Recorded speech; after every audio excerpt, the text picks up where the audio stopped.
Hello, and welcome back to Mystery of Raid. The following is the hero story of Maxx, the mechanologist hero introduced in bright lights. As always, this story is a property of Legend Story Studios, and I'm here just to narrate it.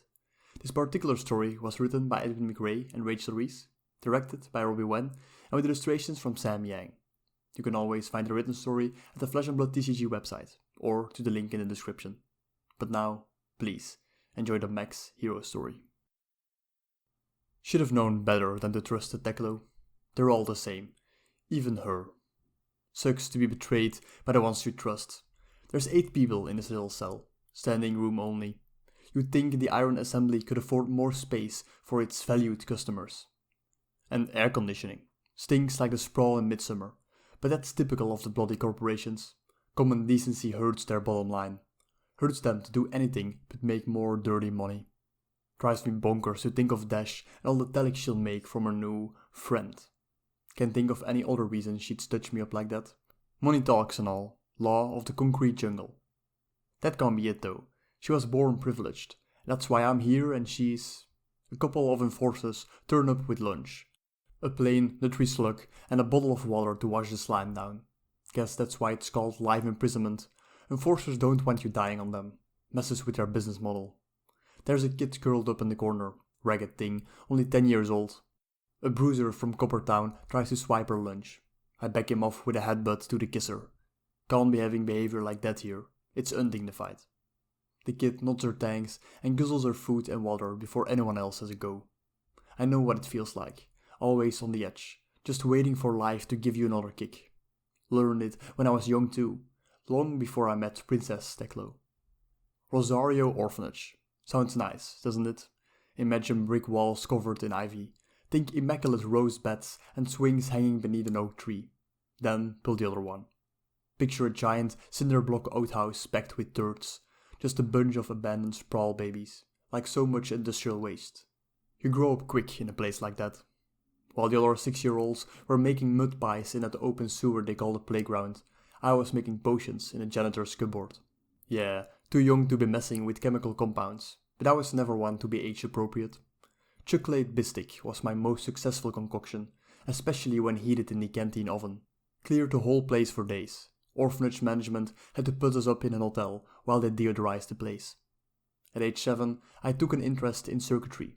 I isolated and activated the extinguisher system over the staff quarters, ruining several thousand telics worth of furniture in one night.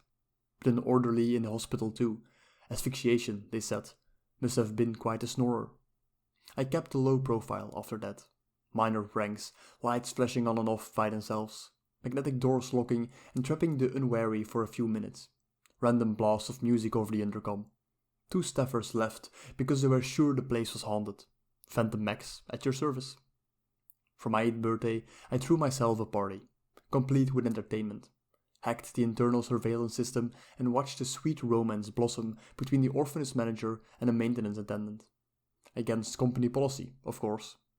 When they finally got it on in the boiler room, I pointed every security camera within earshot onto the suckers, uploaded the footage, and shared it to every screen within the orphanage's parent company, the renowned Rosario Hills Institute.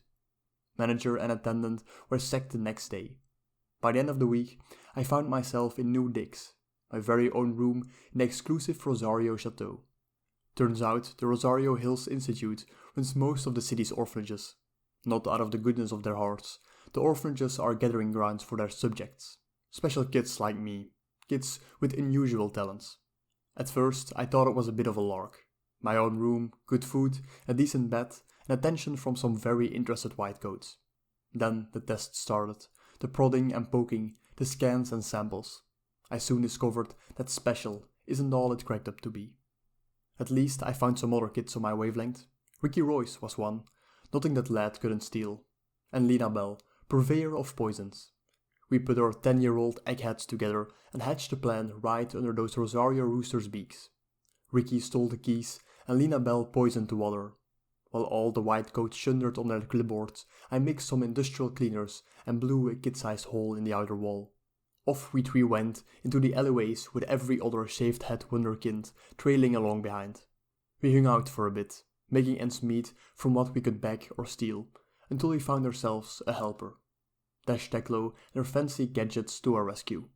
A whole bag of tricks and a cozy little place to stash them. I split soon after. Never been one to take charity, especially the silver spoon princess type. I haven't seen much of the Rosario kids since. Ricky and the others have a hideout somewhere in Zinnia Park.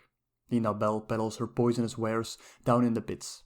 Less chance of the Institute tracking us down if we keep our distance. Best left to our own devices. Speaking of devices. The lights dim.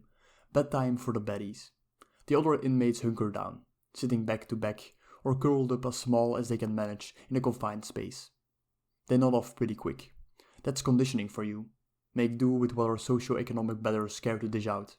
Not me. I am still standing, wide awake. This is my moment. The enforcers have stripped me of my usual gear, but I always keep something amusing tucked away for special occasions. With a wince and a meaty shuck, the secret compartment opens at my side. I fish out the contents and pat my fake flesh shut. The shortwave disruptor pops the cell's maglock in a satisfying shower of sparks.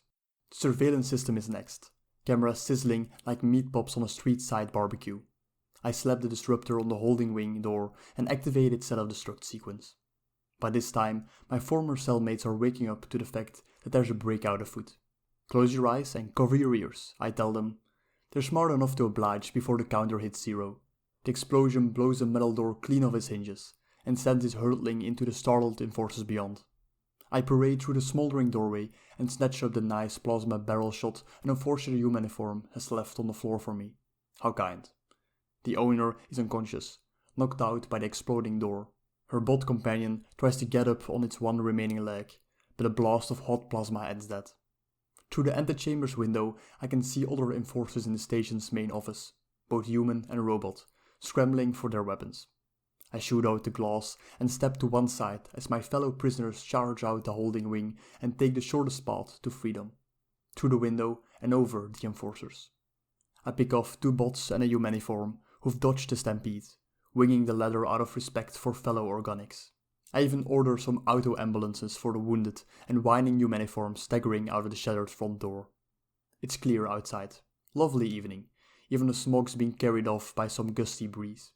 Nothing to block my view of Teklo Industries' big, beautiful needle.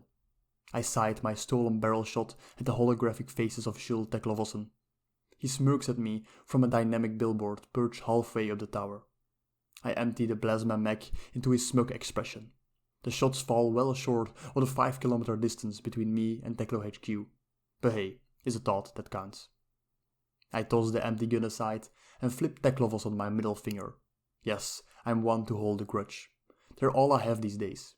Grudges with those on high, and grudges with the systems that keep them there. As for Princess Teklo, maybe I should thank her. Betrayal has given me an exciting new focus. A big, explosive aspiration. A party the likes of which Teklo Industries hasn't seen before. There'll be fireworks. What's a rooftop party without fireworks? After all, Matrix is a city of bright lights.